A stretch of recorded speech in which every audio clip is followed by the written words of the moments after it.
Assalamualaikum warahmatullahi wabarakatuh.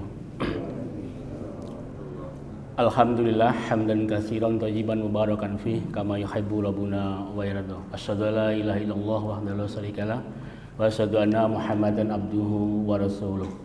Allahumma inni as'aluka ilman nafi'an wa rizqan thayyiban wa amalan mutaqabbalan. Jamaah salat subuh yang dirahmati Allah Subhanahu wa taala. Suratul Naba itu terdiri dari 5 bab. Yang pertama adalah mengenai An-Naba itu sendiri, yaitu berisi tentang berita yang besar, sehingga disebutkan An-Naba, diambil dari ayat pertama. Pembawa berita besar adalah seorang nabi, yaitu tentang menceritakan hari berbangkit, sehingga berita besar itu adalah hari berbangkit yang di situ orang-orang musyrikin, yaitu khitabnya di sini orang musyrikin, yang diajak bicara Nabi adalah orang musyrikin, mengingkari hal tersebut.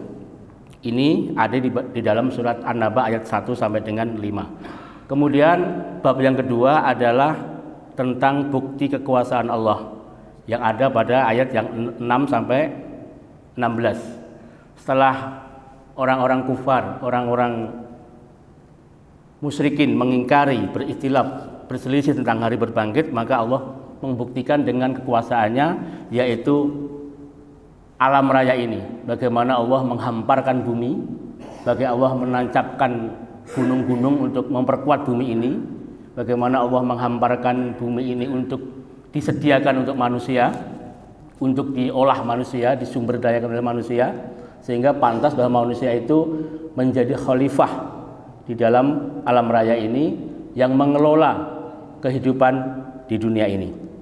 Itu bab yang kedua. Kemudian yang ketiga adalah fenomena hari kiamat.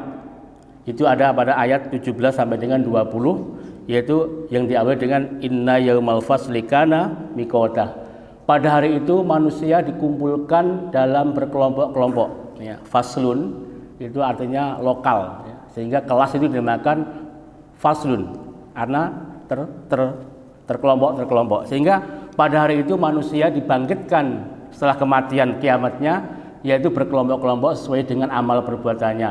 Yang ahli maksiat dikumpulkan, yang ahli tauhid dikumpulkan. Untuk apa? Untuk mendapatkan konsekuensi dari apa yang dilakukan di dunia ini. Karena hari kiamat atau hari berbangkit dikatakan juga hari pemisahan, yaitu antara hak dan yang batil. Di situ semua diterangkan oleh Allah bahwa semua yang batil akan dibalas dan semua yang baik juga akan dibalas. Yaitu pada hari ditiup sangkakala lalu kamu datang berkelompok-kelompok. Itu ayat 17 sampai dengan 20. Kemudian juga fenomena yang lain adalah dibukakannya langit. Ya, sehingga juga dijalankannya gunung-gunung, sehingga gunung-gunung itu seperti fata morgana. Itulah fenomena hari kiamat, dan tidak mungkin kita bayangkan seperti apa, kan, tapi yang jelas kedahsyatannya adalah luar biasa sekali, yaitu tentang fenomena hari kiamat. Kemudian bab yang keempat adalah neraka dan penghuninya.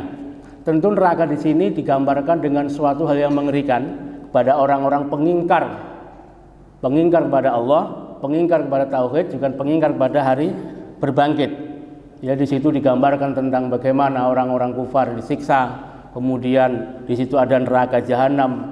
Inna jahannami kota, yaitu jahanam itu ada pengintai-pengintai, yaitu malaikat yang siap menghukum orang-orang yang berbuat durhaka kepada Allah Subhanahu wa taala.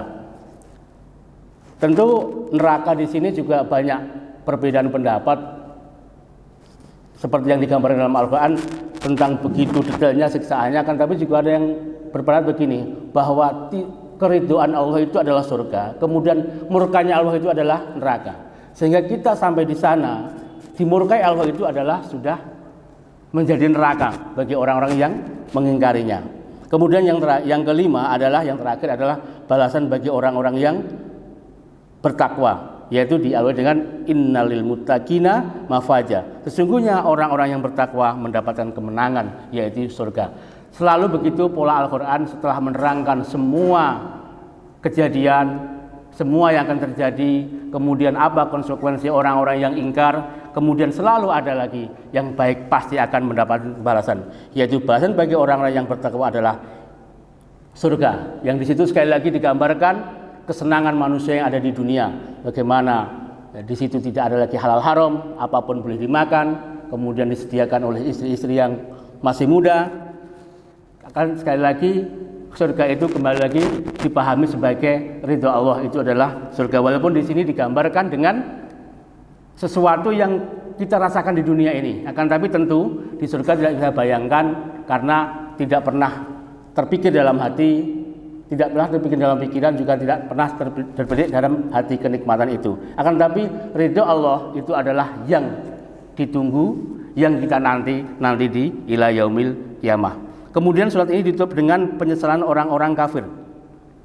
Setelah Allah menerangkan semuanya tentang berita besar yang berisi tentang hari kiamat, kemudian fenomena hari kiamat, tentang hancurnya bumi ini, kemudian Allah menerangkan tentang kekuasaannya, alam raya ini yang disediakan untuk manusia ditinggali dengan nyaman. Kemudian setelah semua itu terjadi, maka orang-orang kafir, orang-orang musyrik yang membangkang kepada Allah, dia akan menyesal. Kenapa? Ternyata semua yang dikabarkan oleh Al-Quran itu benar. Sehingga dia berkata apa? Ya laitani kuntu turoba. Itu di ujung ayat 40 di bagian akhir di surat An-Naba ini, yaitu ya laitani kuntu turoba. Alangkah baiknya kalau sekiranya aku kembali menjadi tanah saja. Mereka ingin kembali pada asal mulanya, sehingga tidak bertanggung jawab atas segala yang dia perbuat. Akan tetapi sekali lagi penyesalan telah selalu datang setelah semua itu terjadi, yaitu dia menyesal. Kenapa ini semua terjadi? Seandainya aku jadi tanah, maka tentu aku tidak akan bertanggung jawab atas semua yang aku lakukan. Juga mereka juga berkata ma'agna anni maliyah. Sekali lagi hartaku sekali-kali tidak akan memberi manfaat padaku. Halaka anni sultaniyah. Juga kekuasaanku tidak berguna lagi di akhirat ini. Itulah penyesalan orang-orang kafir. Hadirin sekalian, tentu ini adalah merupakan gambaran orang-orang yang mesal atas segala perbuatannya, walaupun ini khitabnya, walaupun ini untuk orang-orang kufar. Apabila kita sebagai orang muslim melakukan seperti ini juga dapat konsekuensi yang sama. Akan tapi kita bergembira bahwa kita mempunyai kalimat yang luar biasa, yaitu kalimat tauhid, yaitu kalimat la ilaha illallah, yang itu yang akan menjamin kita nanti ampunan Allah Subhanahu wa taala. Walaupun kita berbuat bermaksiat pun, asal kita masih punya tauhid la ilaha illallah, maka itulah yang akan menjadi hujah kita di depan Allah Subhanahu wa taala.